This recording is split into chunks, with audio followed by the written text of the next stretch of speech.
함께 기도드리겠습니다. 하나님, 저희가 믿음으로 주님을 의지하며 하루를 시작하게 하심을 감사드립니다. 믿음으로 사는 일에 승리자가 되게 하시고 기쁨과 은혜를 충만하게 누리게 하옵소서. 주님의 선한 뜻을 믿으며 모든 어려움을 극복하게 하옵소서. 주님의 사랑을 믿으며 저희 영혼이 세상 속에서 흔들리지 않게 하옵소서. 주님의 전능하심을 믿으며 저희 삶의 짐을 주님께 맡기게 하옵소서. 긍휼히 여기시는 주님을 믿으며 어떤 일에든지 긍휼을 구하며 살게 하옵소서. 주님의 도우심을 오늘도 확신하며 기쁨 충만할 수 있도록 오늘도 성령께서 저희들을 붙잡아 주옵소서. 병상에 있는 사랑하는 환우들을 붙잡아 주옵소서. 하나님의 도우심 은혜를 오늘도 기다립니다. 치유하시고 나아지게 하시고 회복되는 역사가 있게 하옵소서. 날마다 하나님의 주시는 소망의 손길이 우리 환우들 영혼 속에 육체 속에 임하여 주셔서 어려움 시간 넉넉하게 견내게 하시고 오직 하나님이 살아계시고 역사하심이 목도되는 삶의 현장, 침상의 자리가 될 수 있도록 인도하여 주옵소서. 가정에서 안정을 취하시고 병원에서 진찰과 재활훈련 받으시면서 또 계속해서 이후의 치료의 과정들이 남아있는 성도들을 붙잡아 주셔서 한 분 한 분 위로해 주시고 힘 주시고 모든 역할들을 잘 감당할 수 있도록 하나님께서 크신 은총을 베풀어 주옵소서. 옆에서 애쓰시는 가족들 붙잡아 주셔서 안정되게 하시고 은혜 부어 주시며 하나님이 주시는 삶의 터전이 날마다 인도함 받을 수 있도록 함께하여 주옵소서. 자녀들 예수님 안에서 오늘도 신실하게 세워지게 하옵소서. 맡겨진 역할을 감당할 때에 주님께 아름답게 쓰임받게 하시고 열정 있게 주님을 영화롭게 하게 하시며 하나님의 뜻에 합당한 복 있는 자녀들 되게 하옵소서. 어린 자녀들 무럭무럭 예수님 안에서 건강하게 자라서 하나님을 경외하며 의지하며 하나님 안에서 진정한 기쁨을 누리며 살아가는 평생의 복이 있게 하여 주옵소서. 학업에 있는 자녀들 공부할 때에 하나님 최선을 다하게 하소서. 하나님을 바라보며 은혜 가운데서 공부하면서 모든 것을 감사함으로 감당할 수 있도록 인도하여 주옵소서. 지혜를 부어주소서. 체력을 부어주소서. 집중력을 부어주소서. 모자른 것을 잘 감당할 수 있는 넉넉한 능력을 허락하여 주시어서 하나하나 하나님께 영광되게 하시고 주의 뜻에 합당한 모든 시간들 될 수 있도록 인도하여 주옵소서. 결실을 주 앞에 맡기오니 주께서 가장 좋은 모습으로 채워지게 하시고 이 학업의 시간을 통해서 하나님의 손길을 느낄 수 있도록 인도하여 주옵소서. 장성한 자녀들 앞길에 문이 활짝 열리게 하소서. 일거리가 충만히 채워지게 하시고 속한 곳에서 인정받고 칭찬받게 하시며 좋은 만남, 사랑의 교제, 가정의 분복도 생길 수 있게 하여 주시옵소서. 하나님께서 우리 장성한 자녀들을 마음껏 활용하여 주셔서 이 땅에서 그리스도의 삶이 어떤 것인지 많은 사람들에게 덕과 은혜를 끼칠 수 있는 통로가 되도록 인도하여 주옵소서. 독립한 세대들을 붙잡아 주옵소서. 오늘도 주의 은혜 가운데에서 힘차게 앞을 향해 나아가게 하시고 비전이 있게 하시고 맡겨진 역할을 감당할 때에 주님께서 함께 하시는 것을 깨달으면서 희망이 있는 복된 삶이 그 가정 속에 일어나도록 인도하여 주옵소서. 성도들의 일터를 오늘도 주 앞에 맡깁니다. 하나님, 한 주일을 시작하면서 하나님 앞에 영광 돌려드리는 일터가 되도록 하나님께서 마음껏 복을 허락하여 주옵소서. 준비된 일들 하나하나 감당할 때마다 지혜롭게 믿음과 열정을 가지고 힘차게 출발하게 도와주시고 맡겨진 역할을 감당하면서 하나님의 도움의 손길을 깨달으며 하나님의 이름을 높여드리게 하시고 하나님 나라에 크게 쓰임받는 모든 시간들 될 수 있도록 인도하여 주옵소서. 하나님, 우리 일터에 어려움이 있는 것 주님께서 아십니다. 도우소서. 하나님께서 크신 은총 베풀어 주셔서 도움의 손길로 말미암아 이전보다 더 풍성해지게 하시고 안정되게 하시고 앞을 향해 나아갈 수 있도록 모든 일터 속에 긍휼을 베풀어 주시옵소서. 하나님, 우리 일터에 충만한 열매가 있게 하옵소서. 손대고 계획한 일들이 저희가 생각한 것보다 훨씬 좋은 열매들이 맺히게 해주셔서 하나님의 사람으로 성도들이 살아가기 어려움이 없게 하시고 주님의 뜻을 마음껏 펼쳐나갈 수 있게 도와주시옵시고 하나님 나라를 세우는데 아름답게 쓰임받게 하시고 또 많은 사람들에게 유익과 은혜를 나눌 수 있도록 복의 통로가 될 수 있도록 함께하여 주옵소서. 출타하는 성도들을 붙잡아 주옵소서. 오늘도 주님의 은혜 가운데서 잘 다녀오시게 하옵시고 주여 강건하게 해주셔서 맡겨진 역할을 잘 감당할 수 있게 하옵소서. 하나님, 저희 대한민국 모든 분야의 안정과 발전을 위해서 간절히 기도드립니다. 경제, 사회, 문화, 교육, 예술 모든 분야 하나하나가 하나님의 능력 가운데 해서 안정되게 하여 주옵소서.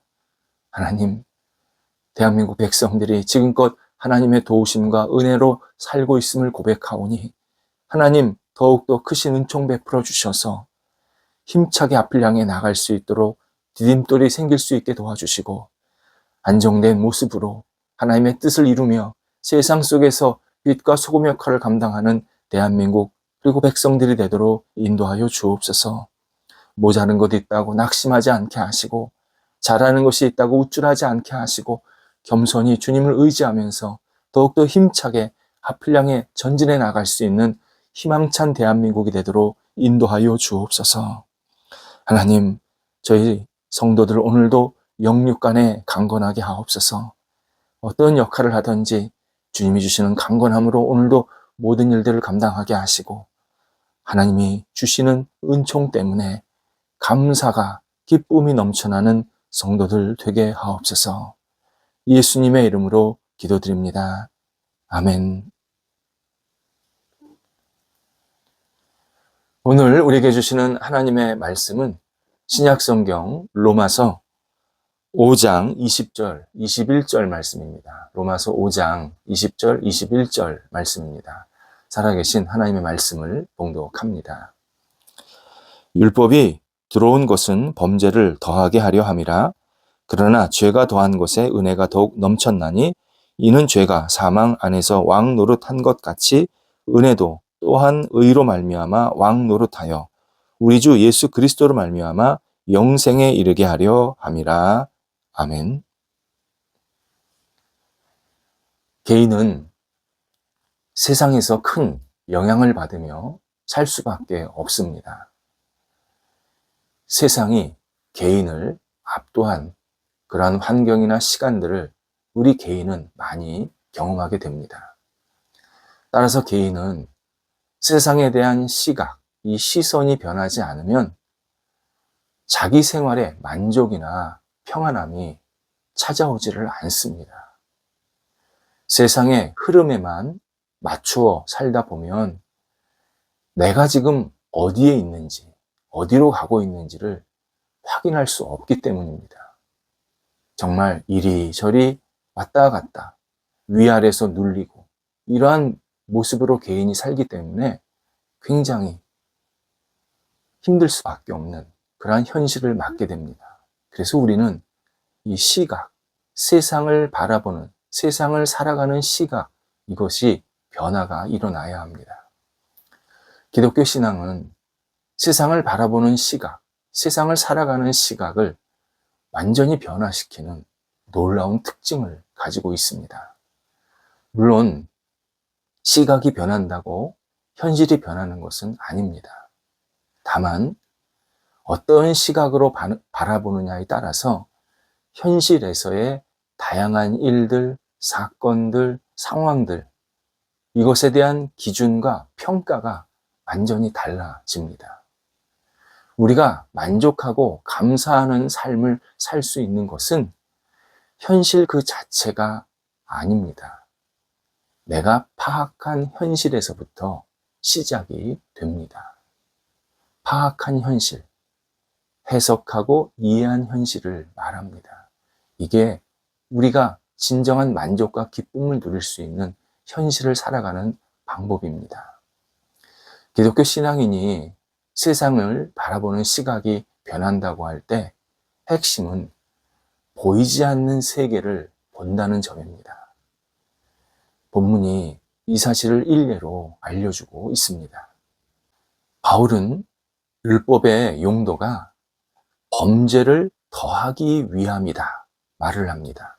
범죄를 더하기 위함이라는 것은 죄를 더욱 명확하게 보이게 한다라는 뜻입니다. 율법은 우리의 죄를 더 분명하게 보인다는 겁니다. 율법은 본디 이렇게 해라 또는 하지 말라라는 좋은 의도에서 하나님께서 인간에게 주신 명령입니다. 하지만 인간은 그 하나님의 명령을 다 지킬 수가 없었습니다. 하나님의 명령이 어려워서 복잡해서 아닙니다. 인간 안에 있는 잘못된 본성, 죄성, 문제점이 율법을 어깁니다. 때로는 율법을 변형시킵니다. 율법을 삭제합니다.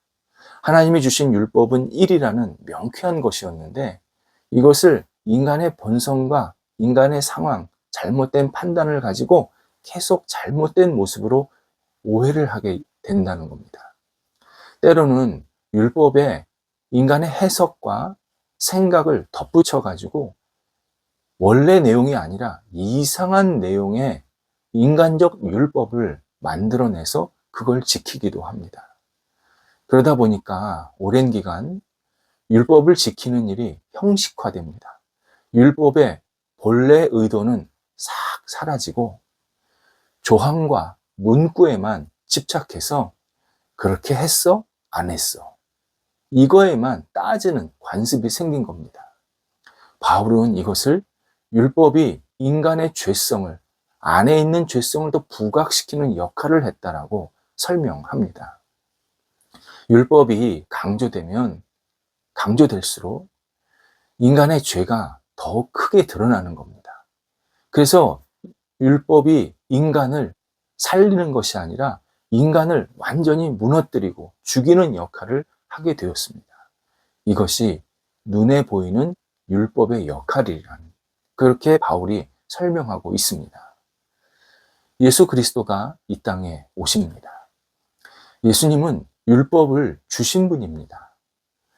이 땅에서 예수님의 하신 말씀, 행동, 어떤 사람들에게 대하는 마음, 이 모든 것들은 율법의 본질을 알려주시는 내용이었습니다.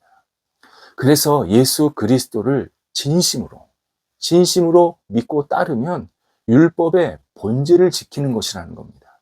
율법 조항 하나 지키는 게 아니라 율법의 실제 내용, 그 본질을 지키게 하면서 우리의 삶에 은혜의 강물로 적시는 그러한 복된 모습이 있게 하신다라고 약속을 하시는 겁니다. 예수 그리스도를 믿는 것입니다. 그런데 예수 그리스도를 믿는 것이 눈에 보이지를 않습니다. 내가 예수 그리스도를 믿는데 눈에 보이지를 않는 겁니다. 율법은 지키는 게 보이지 않습니까? 이거 하라 하면은 눈에 보이는 거 아닙니까? 근데 예수 그리스도를 믿고 따르는 것은 눈에 보이지가 않습니다. 또 예수님을 믿으면 구원을 받는다는 것 역시 눈에 보이지 않습니다. 눈으로 확인할 수가 없습니다. 하지만 바울은 눈에 보이지 않지만 예수 그리스도를 믿는 것이야말로 은혜가 우리 삶의 왕노릇하는 것이고 그리고 영생에 이르는 유일한 길이다 라고 설명해 주고 있습니다. 이런 말입니다. 율법을 지키면서 보이는 행동에 집착하지 말라. 보이지 않는 예수님을 믿는 것에 집중해라. 그러면 하나님께서 기뻐하시는 일을 행하게 된다. 하나님의 구원도 누릴 수 있고 하나님이 주시는 은혜도 누릴 수 있고 하나님의 뜻에 합당한 행동들을 계속 할 수 있다. 중요한 것은 예수 그리스도를 믿고 따르는 일이 우리 안에 보이지 않지만 그게 중심이 되어야 한다 라고 우리에게 설명해 줍니다. 사람들은 눈에 보이지 않는 것을 볼 수 있다는 것, 말이 안 된다고 생각합니다. 하지만 우리 이렇게 생각해야 합니다. 들판에 황소하고 농부가 있습니다. 황소와 농부가 똑같이 들판을 쳐다보고 있습니다. 그런데 서로 다른 것을 보고 있는 겁니다. 황소는 자기 먹을 풀만 쳐다보고 있습니다. 이 풀이 맛있을까? 저 풀이 맛있을까? 뭘 먹어야 더 많이 먹을 수 있을까? 그게 답니다. 농부는 너른 들판, 그리고 푸르른 하늘을 보면서 하나님께서 나에게 이런 환경을 주셨구나. 감사하고 찬양합니다. 또 하나님께서 주신 지혜로 이 들판을 어떻게 개간할 수 있을까? 활용할 수 있을까? 가능성과 희망을 보게 됩니다. 따라서 눈에 보이지 않는 것을 보기 위해서는 우리 영혼의 눈이 떠져야 합니다. 이게 중요합니다. 누구나 다 육신의 눈은 있습니다. 그런데 영혼의 눈도 가지고 있지만 영혼의 눈이 떠진 사람이 그렇게 많지가 않습니다. 영혼의 눈을 가지고 세상의 이면을 볼 수 있어야 합니다. 그 속살을 볼 수 있어야 합니다. 일어난 일이나 어떤 겉모습이 아니라 그 안에 들어가 있는 내용을 봐야 합니다. 영혼의 눈은 보이는 것이 다라고 생각하지 않게 만듭니다. 영혼의 눈은 보이지 않는 것이 있구나 깨닫게 되면서 자신의 삶을 조금 더 진중하게, 조금 더 집중해서 잘 생활할 수 있게 만들어줍니다. 눈에 보이는 것은 일시적입니다. 눈에 보이지 않는 것은 영원한 가치가 들어 있습니다. 그래서 우리가 늘 스스로 물어야 할 질문이 있습니다. 나는 영혼의 눈이 떠져 있는가? 나는 영혼의 눈으로 영원한 것을 보고 있는가? 나는 일시적인 것에 푹 빠져 있는 것은 아닌가? 내가 제한된 세상만 보고 있는 것은 아닌가? 우리 스스로 신앙생활 하면서도 자꾸 영혼의 눈이 떠져 있는 것을 확인해야 합니다. 우리의 영혼의 눈을 뜨게 해달라고 하나님께 계속 기도해야 합니다. 어떤 일을, 어떤 현상을 보면서 하나님, 제가 하나님의 뜻이 이 안에 뭐가 있는지를 보게 해주세요. 기도해야 합니다. 무엇보다도 예수님께서 주시는 구원도 보이지 않는 면이 절대적입니다. 예수님께서 주시는 구원은요, 너무 다양해서 구원에 대해서 알면 알수록 하나님이 참 놀라운 구원의 능력을 나한테 베푸셨구나. 하나님이 위대한 구원을 나한테 허락해 주셨구나. 이것을 깨닫게 됩니다. 예를 들어서요, 구원은 내가 그냥 천국 가는 거 아닙니다. 그게 끝이 아닙니다. 성경에 따르면 구원은 예수 그리스도 안에서 죄를 용서받는 것입니다. 영적으로 가난한 사람이 복을 받는 겁니다. 약한 사람이 강하게 되는 겁니다. 또 예수 그리스도 안에서 믿음과 충실함으로 살았던 사람을 의인이라고 하시고 그 의인이 칭찬받게 하시고 나중에 하나님께 큰 상급을 받게 하시고 나아가서 이 땅에서도 다양한 복을 누릴 수 있게 만드시겠다 약속을 해주시는 겁니다. 모두 예수 그리스도 안에서 일어나는 일이고 또 하나는 보이지가 않습니다. 보이지가 않습니다. 하나님이 나한테 복을 주시고 나한테 은혜를 주시고 나한테 뭔가를 계속 약속해 주셨는데 이게 눈으로 탁탁 보이는 게 아니라 내 영혼 속에, 내 내면 속에 계속 무엇인가 기쁨과 만족을 느끼게 만드시는 겁니다. 예수를 믿는 신앙인은 반드시 영혼의 눈을 뜨고 살아야 합니다. 보이는 것이 다라고 생각하지 말아야 합니다. 하나님께서 내 안에 영혼의 눈을 넣어 놓으셨다. 이 영혼의 눈으로 하나님께서 하시는 일을 봐야 되고 그리고 우리에게 주시고자 하는 이 은혜, 복을 볼 수 있게 우리가 기도해야 되고 또 그 복을 누릴 수 있는 그러한 여력도 있어야 합니다. 근데 이 모든 것들이 다 영혼의 눈이 떠졌을 때 가능합니다. 영혼의 눈이 떠져야 만족한 삶을 살 수 있습니다. 하나님은 우리의 영혼의 눈을 떠서 하나님께서 나한테, 우리에게 베푸시는 은혜를 보기를 원하십니다. 육신의 눈으로 보면 결핍이 많이 보이겠지만 영혼의 눈으로 보면 결핍 그 안에 있는 놀라운 하나님의 섭리, 은혜, 그리고 앞으로 채워주실 약속들을 계속 우리가 받아들이게 만듭니다. 오늘도 하나님께서 우리의 영혼의 눈을 뜨게 해주셔서 우리가 하나님이 함께 하시고 하나님이 나를 통해서 역사하시는 일들을 목도하면서 하나님의 은혜를 누리고 하나님께 찬양을 돌려드리는 복된 날이 되어야 합니다. 기도하겠습니다. 하나님, 저희 영혼의 눈이 늘 띄어지게 하옵소서. 하나님께서 제게 베푸시는 은혜, 하나님의 사랑, 능력을 늘 확인하게 하시고 하나님께서 기뻐하시는 모습대로 하나님께 영광 돌리는 삶이 될 수 있도록 저희들을 날마다 붙잡아 주옵소서. 저희들의 영의 눈이 떠져서 세상 속에서 하나님의 뜻을 발견하게 하시고 그곳에서 진정한 만족과 기쁨을 누릴 수 있는 저희 삶이 될 수 있도록 인도하여 주옵소서. 예수님의 이름으로 기도드립니다. 아멘.